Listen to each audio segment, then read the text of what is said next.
Dear students, এই ভিডিওটি আপনাদের জন্য যারা এই বছর অর্থাৎ 2026 শিক্ষাবর্ষে উচ্চ মাধ্যমিক পাশ করেছেন ত্রিপুরা থেকে, তাদের কলেজে ভর্তি সংক্রান্ত বিষয় নিয়ে আলোচনা।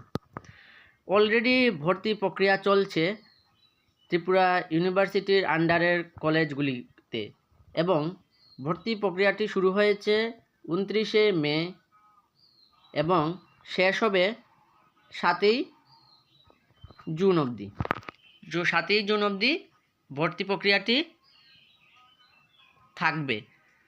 অনলাইনের মাধ্যমে সম্পূর্ণ ফর্ম ফিল আপ করতে হবে এবং ফর্ম ফিল আপের জন্য আপনাদের প্রয়োজন হবে মাধ্যমিক, উচ্চ মাধ্যমিক পরীক্ষার মার্কশিট, মাধ্যমিক পরীক্ষার marksheet, ration card, caste certificate, PRTC, আপনাদের পাসপোর্ট সাইজ ফটো, এছাড়া আপনাদের সিগনেচার।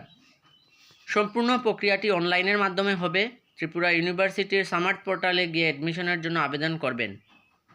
যদি আবেদন করতে কোনো অসুবিধা হয় তাহলে আমাদের সাথে যোগাযোগ করতে পারেন। এছাড়া আবেদন প্রক্রিয়ার জন্য যদি আলাদা কোনো ভিডিওর প্রয়োজন হয় তাহলে কমেন্টে বলতে পারেন। আজকের জন্য এতটুকু, ধন্যবাদ।